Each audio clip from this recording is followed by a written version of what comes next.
Donc on va se lancer responder, histoire de sniffer. Alors, respondeur I, on va lui dire tune 0, je passe par mon VPN, sinon ça sera ETH 0, vous l'avez compris. Je le lance.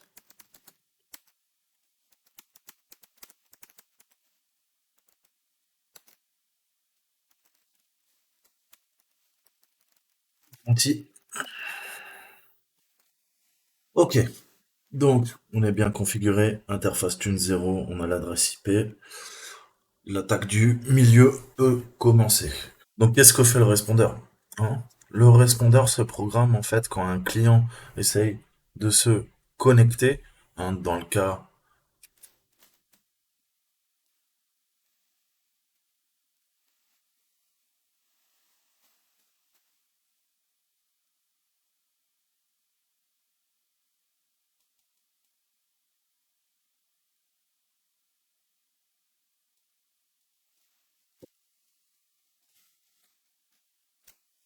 Donc qu'est-ce qui va se passer concrètement? Eh ben, quand un client va essayer de se connecter, notre client, c'est quoi? C'est notre victime, hein. Elle va essayer de se connecter à mon adresse IP, hein. C'est ce qu'on a encodé grâce à NTLM-FAT. Donc, le voleur, il va pousser le payload, enfin, il nous a créé le payload qu'on va pousser et on va empoisonner, hein, les communications LLMNR, c'est un protocole, et NBTNS. Je vous ai dit, on va faire du spoofing de requêtes et le but final pour nous, ça va être de mettre la main sur les haches au format NTLM V2. Hein. Donc la victime, elle va ouvrir notre document malicieux, notre docx, et ça peut être n'importe quel autre moyen. Je vous ai montré juste avant qu'on a à peu près une quinzaine de vecteurs d'attaque possibles. Et le but, ça va être, de sniffer tout ça.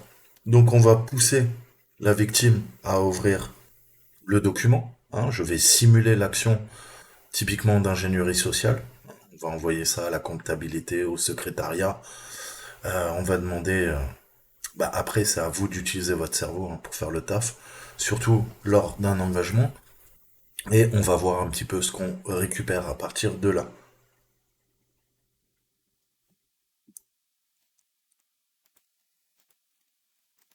Donc,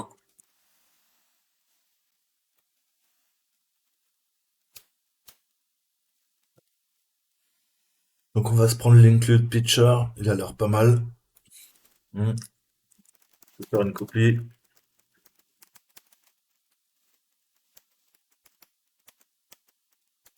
Alors, l'appeler, on va le renommer, hein, simplement pour pas se prendre la tête. Donc là, je fais une copie.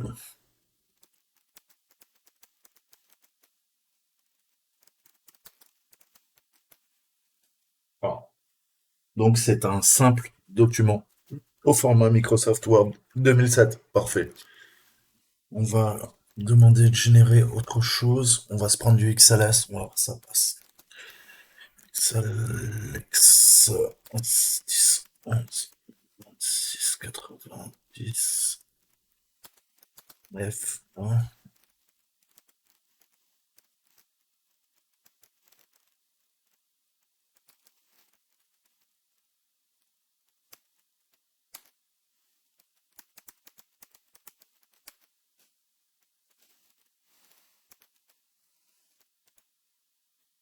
Donc, on va s'ouvrir un petit document.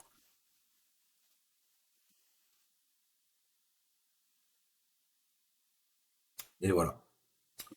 Donc là, la personne se dit, merde, c'est marrant ça. Et je les paye. Il n'y a rien dedans. Faut que je rappelle Jocelyne, hein. Il y a un petit truc. Hein. Donc l'antivirus n'a vu que du feu.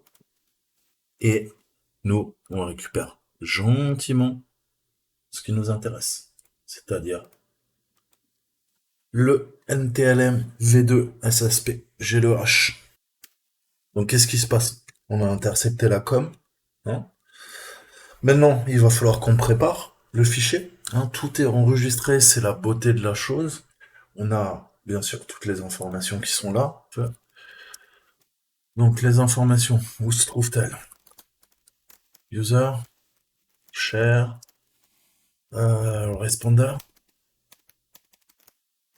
less, voilà quoi, logs, voilà. Et là, on a la communication vers le 10 10 102 130 4.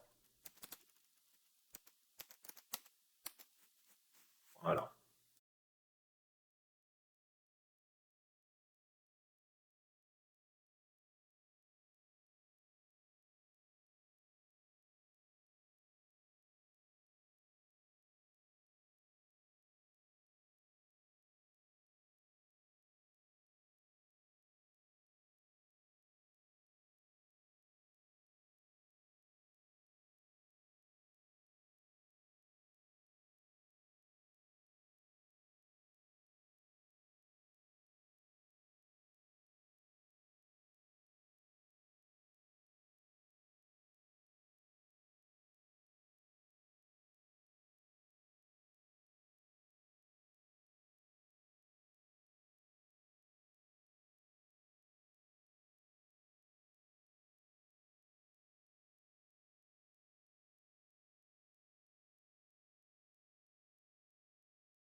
Donc on voit qu'avec un bon dictionnaire, hein, donc j'ai testé un premier temps avec John, hein, ça mettait des minutes.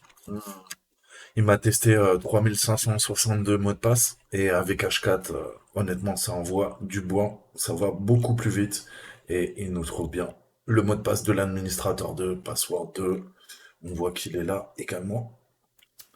Donc voilà, c'était comment attaquer via une technique d'empoisonnement du LLMNR et le NBSTM. On verra, je ferai des cours pour développer hein, ces techniques d'attaque, il y en a plein. Mais vous voyez que bah, même le NTLM V2, celui qui est utilisé en entreprise, celui qui fait tourner le monde, si jamais vous avez les bons outils, les bons dictionnaires, vous savez ce que vous faites, eh ben voilà, il y a toujours moyen d'attaquer une entreprise et ça sera extrêmement utile pour, euh, pour des serveurs Windows. Hein. Surtout, anciennement, on aura l'empoisonnement LMNR, hein, qui est plus trop utilisé. Mais là, on voit que ça marche parfaitement sur une machine Windows Server à jour. Donc, voilà, à creuser. Il y aurait beaucoup de choses à dire. C'est la première vidéo d'une longue série, mais c'était pour introduire le sujet. Allez, je vous dis à très bientôt. Ciao, ciao.